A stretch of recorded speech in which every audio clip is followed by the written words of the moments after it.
Olá, tudo bem? Eu sou Paulo Severino, bem-vindo ao canal Café Saber. Hoje nós vamos falar sobre talentos e vocação. Fique ligado.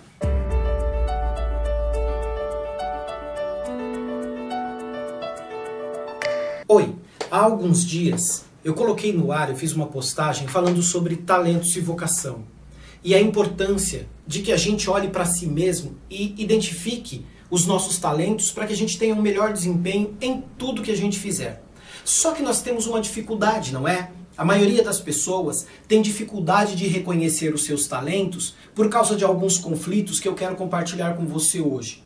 Mas, para começar, eu quero falar a estrutura de como vai ser esse papo de hoje. São 3 coisas e a primeira delas é definir talento. Talento é o nome de uma moeda extremamente antiga, usada na Grécia e na Roma, mas que tem uma história anterior a isso, desde a Mesopotâmia. Outra coisa que talento significa é uma medida de peso. Por exemplo, eles tinham um monte de ouro e sabiam a quantidade de ouro a partir do talento. Então eles tinham 10 talentos de ouro, que significava muita coisa. Atualmente, o peso do talento seria algo em torno de 34, 35 quilos. Ou seja, se você tem 70 quilos, você deve ter pelo menos 2 talentos. Mas na prática, no nosso meio, quando a gente fala sobre talento, a gente está falando sobre as aptidões que uma pessoa tem, sobre as capacidades que ela tem. Então, a associação é mais ou menos assim: você tem algo de valor em você, algo que pesa e tem preciosidade. Isso é talento na tua vida. Mas quando a gente fala de aptidão e de capacidade, nós falamos de 2 tipos de coisa. Existem talentos que são inatos, que são aqueles que já nascem com você, que você consegue desempenhar sem nunca ter aprendido de fato, formalmente, o que aquilo significa. E há talentos que são adquiridos, que são aprendidos durante a caminhada. Você pode desenvolver qualquer talento desde que se empenhe muito para aprendê-lo, tá bom? Isso significa talento. A segunda coisa que eu quero te falar é sobre como identificar os teus talentos. A maioria das pessoas tem uma dificuldade, porque quando se fala de falar das coisas boas de si, há um conflito com alguns valores. Mas, se você quer descobrir os teus talentos, quer conhecer os talentos que tem, ou perceber para quais talentos você tem maior tendência, tem algumas técnicas, algumas ferramentas, algumas formas de descobrir isso. Mas eu vou deixar aqui na descrição um link para que você participe de um dos nossos fóruns, onde nós vamos falar sobre talentos e vocação. E aí vamos praticar algumas ferramentas de maneira mais detalhada, tá bom? Como você identifica os teus talentos? De maneira superficial, você pode fazer o seguinte, você pode perceber o seguinte: o que você tem de talento é mais ou menos confortável. Aquela tua aptidão, aquela tua tendência, a tua capacidade de resolver algo, mas que para você parece que é mais ou menos fácil, é mais ou menos confortável. Você não faz isso com muito esforço, porque você consegue reagir ou executar isso de maneira muito natural.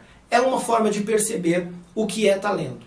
Outra forma de perceber é examinar as coisas que as pessoas te pedem com maior frequência. Possivelmente, aquilo que você faz e que as pessoas percebem de maneira mais clara é justamente o que elas vão pedir para você. E isso dá uma dica de quais são os teus talentos e quais são as tuas aptidões.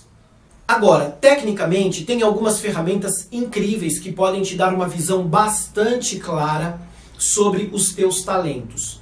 Eu sou especialista em análise de perfil comportamental e sei que através de ferramentas como a Myers-Briggs, como análise DISC, é possível identificar pelo comportamento uma tendência, uma aptidão e uma capacidade que estão mais claras em cada pessoa, em cada comportamento. Então, faça testes desse tipo. Tem diversos que você pode ter uma resposta mais superficial, mas que você pode também utilizar tecnicamente um analista que vai te ajudar com essa informação. Tá bom? Agora, a terceira coisa que eu quero te falar é, na minha opinião, a mais importante. Eu quero te falar sobre quebra de padrões. O fato é que muita gente não consegue perceber as suas capacidades porque isso conflita com deformações nos seus valores. Presta bem atenção nisso. Quando nós vamos falar sobre os nossos defeitos, sobre as nossas dificuldades, nós encontramos com mais facilidade. Faça um teste. Você vai perceber áreas de dificuldade e você vai colocar isso na tua lista de coisas que são ruins. Mas para falar das coisas boas, nós temos uma resistência, porque nós aprendemos a resistir o autorreconhecimento.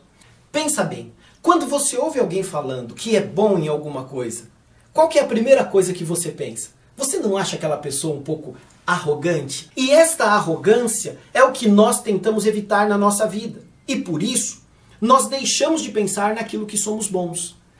Mas eu quero te ajudar hoje com a seguinte percepção. Algumas coisas nos impedem de perceber as nossas capacidades. A primeira delas são os valores negativos. Quando alguém fala para você que você não pode dizer que é bom em alguma coisa, para fugir da arrogância, você está, através dessa mensagem, internalizando um limite. São valores negativos. Isso é, você nunca vai ser bom. Sempre pode ser ruim, mas nunca pode ser bom. Outra coisa são as crenças limitantes. Crenças limitantes são aquelas que dizem para você no teu interior que você não pode, que colocam restrição no teu avanço. E isso acontece de maneira sistemática à medida que vamos crescendo. E não é de propósito. Muitas vezes os eventos que acontecem conosco estabelecem crenças que são limitantes e que impedem a nossa evolução. Por exemplo, você ouviu em muitas brincadeiras que você não servia para nada, que você era um traste mesmo, que só você mesmo fazia aquelas burradas. E todas essas informações vão se acumulando como crenças limitantes. E quando alguém te pergunta em que você é bom, você vai dizer, eu sou bom em fazer burradas. Outra coisa que nos impede de enxergar nossa capacidade são as pressões do desenvolvimento. A pressão social, a pressão cultural, a pressão religiosa. Então existem muitos comportamentos que nós não podemos ter, parecem comportamentos ou decisões ou pensamentos impróprios, inapropriados, e isso se torna uma resistência à nossa visão daquilo em que nós somos bons. Então, para que você tenha liberdade e percepção das tuas capacidades, lembre-se, é preciso quebrar alguns padrões. É preciso contestar alguns limites. E é possível que você enxergue todas as suas capacidades e tenha pleno desenvolvimento. Tá bom? Então, resumindo aqui 3 coisas importantes. A definição clara de talento é das coisas importantes que você tem dentro de si. Peso de preciosidades. A segunda coisa é que você pode identificar as suas capacidades através daquilo que é bastante informal, do comportamento do dia a dia, ou mesmo fazendo testes mais técnicos que vão te ajudar a perceber quais são os teus talentos e aptidões. E a terceira, e mais importante na minha opinião, é que você precisa romper com os limites, precisa quebrar padrões que te impedem de ver a tua capacidade. Então ouça, você é alguém muito especial e tem capacidades distintas das outras pessoas. O teu potencial é importante e por mais que alguém tenha dito que você não pode chegar a lugar algum, você tem lugar reservado porque você é especial no que faz. Tá bom? Espero que o teu talento abunde, transborde, cresça muitíssimo e você possa alcançar a tua vocação nesta terra. Um beijo! E aí, curtiu esse vídeo? Dá um like, se inscreve no canal e compartilha com os teus amigos, tá bom? Não curtiu muito? Dá um toque, me avisa o que pode ser melhorado e a gente evolui junto.